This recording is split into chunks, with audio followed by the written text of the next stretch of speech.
సిహెచ్సిలో వైద్యుల నిర్లక్ష్యం బాలింతకు సీరియస్. మేము నిన్న ఇది వాట్సాప్ గ్రూప్లలో చూసినాము, చాలా వైరల్ అయింది. ఆ గర్భిణీ స్త్రీ చనిపోయేటటువంటి సిచ్యువేషన్కి వచ్చింది. ఈనాడు నేను డాక్టర్ని బాజాబ్తా అడుగుతున్నాను, నువ్వు మనిషివా గాడిదివా పశువువా అని చెప్పేసి నేను బాజాబ్తా అడుగుతున్నాను. మనిషివా గాడిదివా, నువ్వు డాక్టర్వా? సిగ్గు శరం ఉండాలి నువ్వు డాక్టర్ అని చెప్పుకొని. మహిళ చనిపోతే ఆ బేబీ పరిస్థితి ఏం కావాలి? అనాథ కావన్నా? మీ భార్యకో మీ పిల్లలకో కడుపు కోసి పత్తి పెట్టి మళ్ళీ కుట్లే. ఏం మనిషివరా నాయన డాక్టర్ అని చెప్పుకోలేక సిగ్గుశరం ఉండాలి నీకేమన్నా? ప్రాణాపాయ స్థితిలోకి పోయింది ఆ మహిళ. ఏం ఆపరేషన్ చేస్తావు, ఏం డాక్టర్ నువ్వు, ఏం చదువుకున్నావురా నువ్వు, ఎవరా నీకు నేర్పించింది?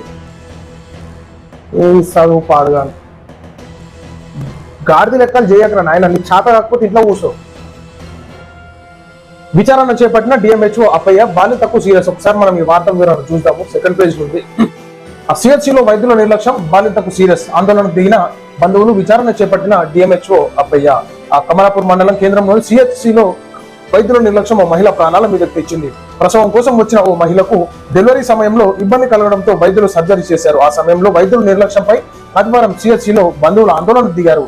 వివరాల్లోకి వెళ్తే, వారం రోజుల క్రితం ఓ మహిళ డెలివరీ కోసం సిహెచ్సిలో చేరగా 3.5 kg ఆ బేబీ డెలివరీ కోసం సర్జరీ చేయాల్సి వచ్చింది. సున్నితమైన ప్రదేశం కాబట్టి నరాలు చిట్లి బ్లీడింగ్ ఎక్కువ కావడంతో కొంత ఇబ్బంది ఏర్పడింది. దీంతో వారు కడుపులోనే కాటన్ పెట్టి కుట్లు వేసి కడుపులో కాటన్ పెట్టి కుట్లు వేసి మర్చిపోయారంట. కళ్ళలో ఏమైనా పెట్టుకున్నావురా నువ్వు? తోటి నర్సులు సిబ్బంది ఉంటారు, కనిపిస్తారు ఎవరాబాయి మీకు కళ్ళు? మీ భార్యలకి మీ పిల్లలకి చేసుకోరు ఇట్లా. మందిపానాల మీద మందిపానాల సాగు నెంబడబడ్డారు ఏమరా మీరు?